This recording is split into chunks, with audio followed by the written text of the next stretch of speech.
I like to think that I'm a nice person. I remember though once in my own old youth group, as a teenager, we were round at one of the leaders' houses, and I was having a conversation with a couple of friends, and it was quite animated, and I think I was arguing against one person in particular, and I kept saying, "Oh, shut up, shut up, shut up," and then in the middle of our discussions I realised he had tears in his eyes. He was crying. It turns out that when I was saying, "Oh, shut up," I was just meaning I disagree with you. I don't like that idea.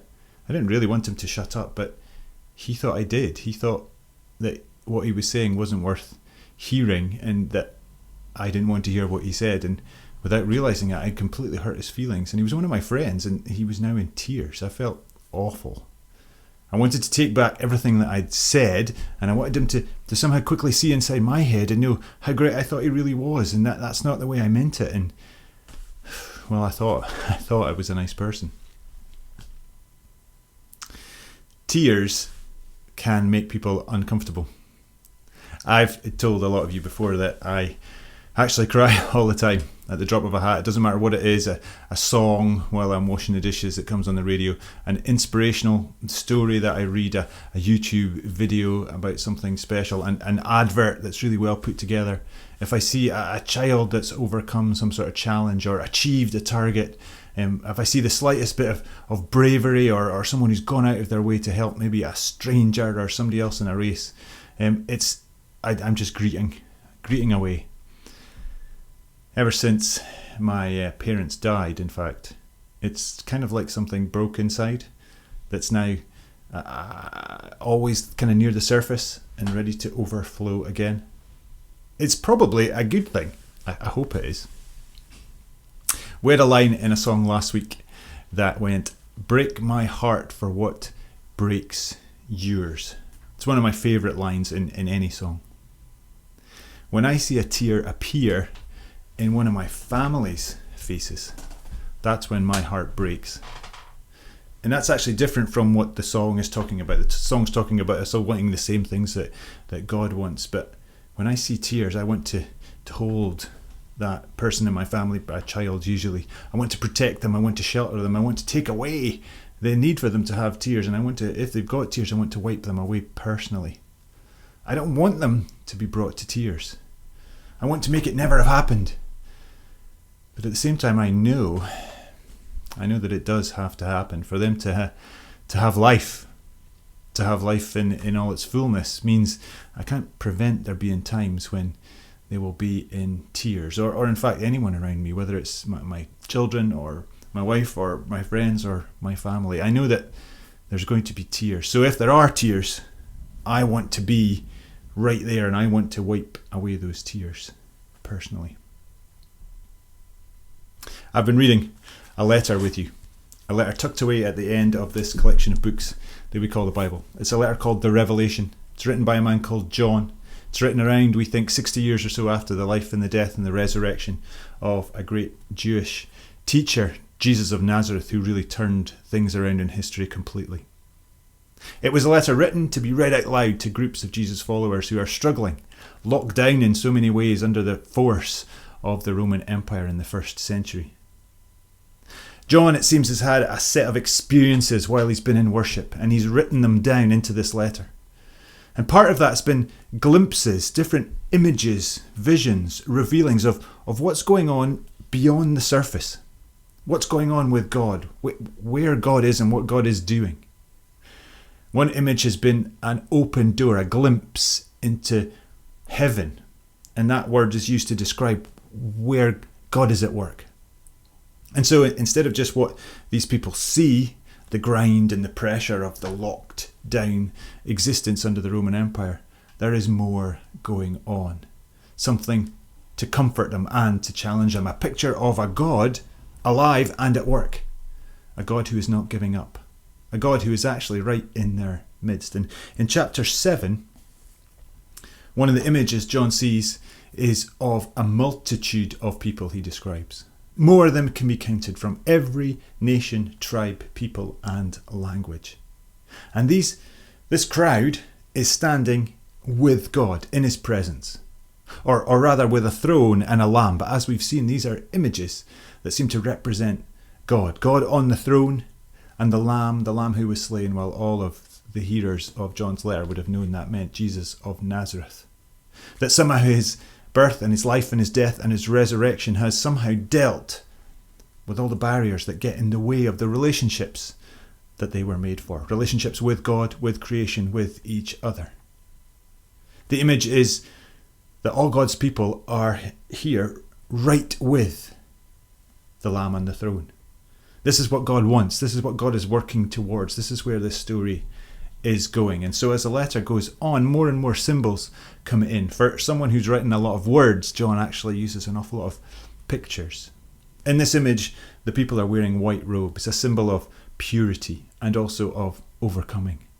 They're holding palm branches, and if you know anything about the Jewish story or the Jesus story, you'll know that people waved palm branches for Jesus as he entered their capital city, Jerusalem. And that's the kind of thing you did for a king, and they were looking for a warrior king, but they found something completely different. Palm branches were also parts of the festival of shelters or tabernacles that they had, one of their main festivals that would help them remember the story of how their God looked after them and also found a way to be with them in the desert as they wandered after being rescued from slavery all those years ago.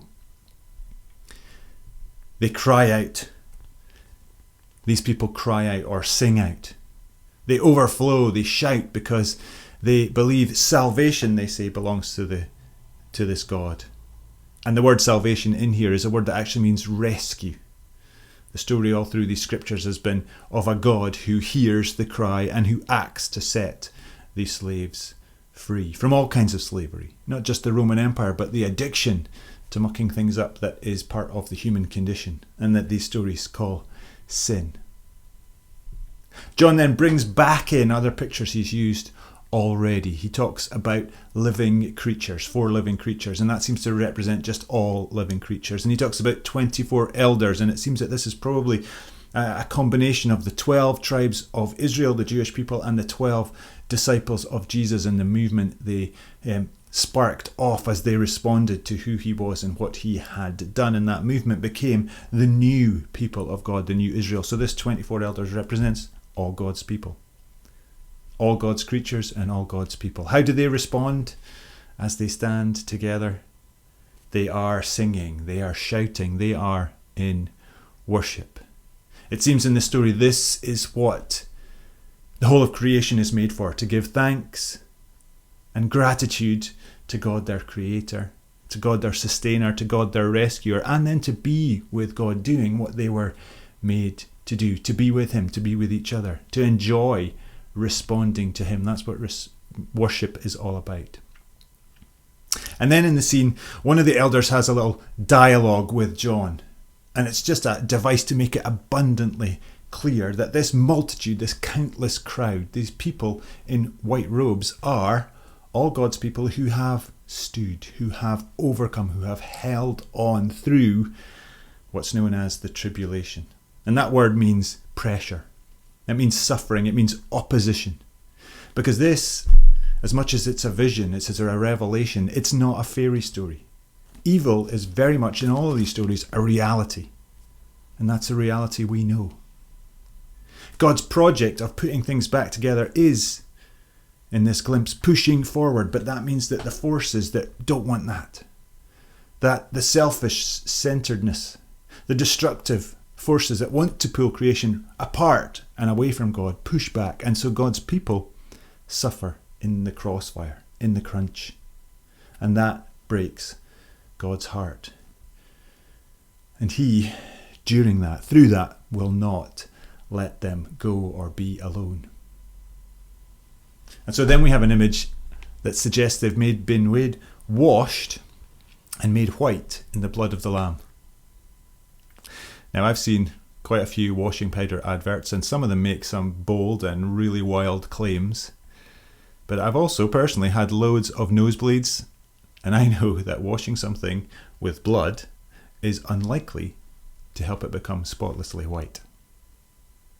This is not an image that is meant to make sense. It's meant to shock, because the whole upside down reality of these stories is that this God has done something shocking that doesn't make sense.